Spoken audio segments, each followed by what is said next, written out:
பாஜக டப்பா இன்ஜின் திமுக super fast engine ஒருபோதும் தலைகுனியாது. ஜோலார்பேட்டை அருகே நடைபெற்ற திமுக வடக்கு மண்டல வாக்குச்சாவடி குழு மாநாட்டில் முதலமைச்சர் மு க ஸ்டாலின் சொல்லுரை. பாஜகவுடைய டப்பா இன்ஜின் முன்னாடி நம்முடைய திராவிட மாடல் சூப்பர் பாஸ்ட் என்ஜின் ஒருபோதும் தலைகுனியாது. இந்த உறுதியை தமிழ்நாட்டில் இருக்கக்கூடிய ஒவ்வொரு வீட்டுக்கும் ஒவ்வொரு வாக்காளருக்கும் ஏற்படுத்த வேண்டியது உங்களுடைய பணி. டெல்லியா தமிழ்நாடா என்ற அரசியல் போரில் வென்று காட்டுவோம்.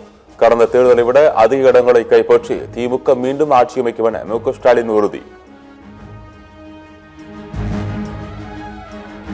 அரசியல்வாதிகளுக்கு மோசமான உதாரணம் எடப்பாடி பழனிசாமி என மு க ஸ்டாலின் சாடல். பாஜகவின் கிளை அமைப்பு அதிமுக என விமர்சனம்.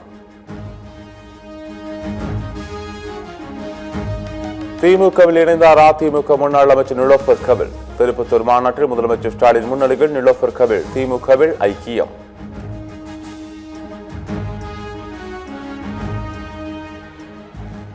இலங்கை நீதிமன்றத்தால் விடுவிக்கப்பட்ட தமிழக மீனவர்கள் தாயகம் திரும்ப நடவடிக்கை எடுக்க வேண்டும். மத்திய வெளியுறவுத்துறை அமைச்சருக்கு முதலமைச்சர் ஸ்டாலின் கடிதம்.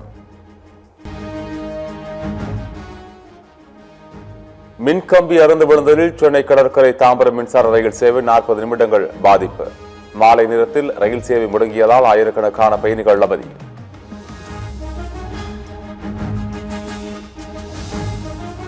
காரைக்காலில் உள்துறை அமைச்சர் அமித்ஷா பங்கேற்ற கூட்டத்தில் அத்துமீறி பறந்த ட்ரோனை துப்பாக்கியால் சுட்டு வீழ்த்தியது NSG. ட்ரோனை பறக்கவிட்ட நபரை பிடித்து விசாரணை.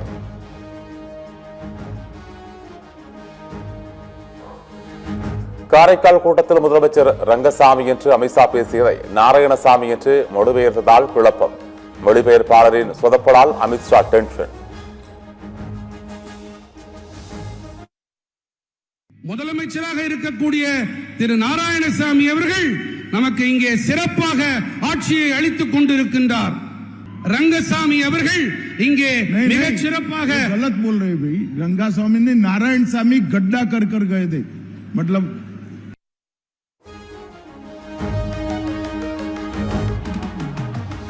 சென்னை மத்திய கைலாஷ் சந்திப்பில் 60 கோடி ரூபாய் செலவில் கட்டப்பட்ட மேம்பாலத்தை நாளை திறந்து வைக்கிறார் முதலமைச்சர் ஸ்டாலின். போக்குவரத்து நெரிசலை குறைக்க நடவடிக்கை.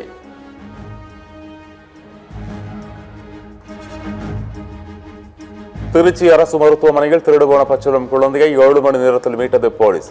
குழந்தையை கடத்திய பெண்ணும் துறையூர் அருகே சிக்கினார்.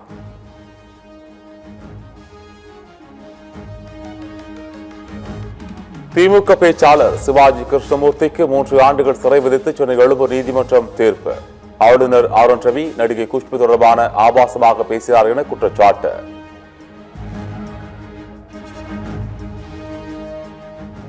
மகளிர் உரிமை தொகை அறிவிக்கப்பட்ட நிலையில் இனி யாரும் ஆட்சியில் பங்கு என பேச மாட்டார்கள். தமிழ்நாட்டில் கூட்டணி ஆட்சி என்ற பேச்சுக்கு இடமில்லை என RS பாரதி திட்டவட்டம். நாளையிலிருந்து யாரும் பேச மாட்டாங்க. ஏன்னா இந்த 5000 ரூபா கொடுத்த பிறகு மக்களுடைய மனநிலையை கொடுக்குதுன்றது எல்லா அரசியல்வாதிகளும் தெரியும். அதனால யாருக்கும் கேட்க மாட்டோம். தெளிவாக திட்டவட்டமாக தலைவர் சொல்லிட்டார், கூட்டணி ஆட்சி கிடையாது. கூட்டணி ஆட்சி தமிழ்நாட்டு மக்கள் ஏற்றுக்கொள்ள மாட்டார்கள். ஆகவே தெளிவுபடுத்தி விட்டார். ஆட்சியில் பங்கு எங்கள் உரிமை. திமுக கூட்டணிகள் மீண்டும் சர்ச்சையை எழுப்பும் மாணிக்கம் தாக்கூர். சமூக வலைதளத்தில் மாணிக்கம் தாக்கூர் பதிவிட்டதால் திமுக கூட்டணியில் சர்ச்சை.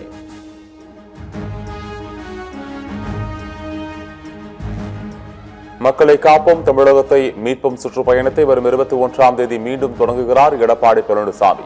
21 முதல் 26ஆம் தேதி வரை திருவள்ளூர், செங்கல்பட்டு மாவட்டங்களில் பிரச்சாரம்.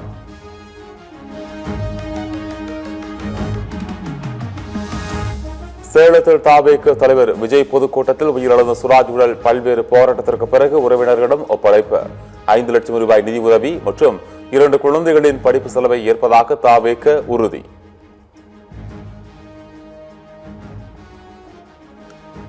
இந்திய பெருங்கடல் பகுதியில் அடுத்த 48 மணி நேரத்தில் புதிய காற்றழுத்த தாழ்வு பகுதி உருவாக வாய்ப்பு. தமிழகத்தில் இன்று முதல் 2 நாட்களுக்கு மழை பெய்யக்கூடும் என்றும் வானிலை ஆய்வு மையம் தகவல்.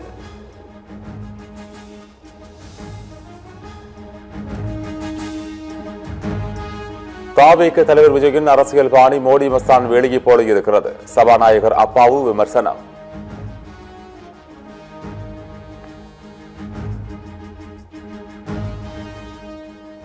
மும்பையில் கட்டுமான பணியில் இருந்த மெட்ரோ பில்லர் இடிந்து விழுந்தது குறித்து விசாரணை நடத்த முதலமைச்சர் உத்தரவு. உயிரிழப்பு மற்றும் காயமடைந்தவர்களுக்கு நிவாரணம் வழங்கப்படும் என முதலமைச்சர் தேவேந்திர பட்னாவிஸ் உறுதி.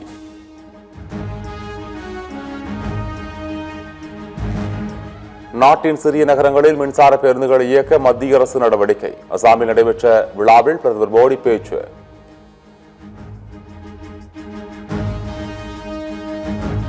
சிக்கிம், சத்தீஸ்கர், உத்தரகாண்டில் அடுத்தடுத்து நிலநடுக்கம். ஒரே நாளில் 3 முறை நிலநடுக்கம் ஏற்பட்டதால் மக்கள் அச்சம்.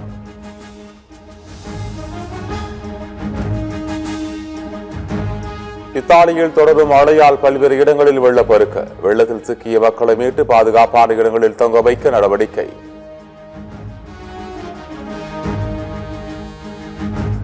ரோட்டர்டாம் ஓபன் டென்னிஸ் போட்டிகள் அரையிறுதிக்கு முன்னேறினார் ஆஸ்திரேலிய வீரர் அலெக்ஸ் டி மினார். நெதர்லாந்து வீரர் போடிக் வாண்டேவை தோற்கடித்து முன்னேற்றம். T20 உலகக்கோப்பை தொடரில் ஓமன் அணிக்கு எதிரான போட்டி. 90 ரன்கள் வித்தியாசத்தில் அயர்லாந்து அபார வெற்றி.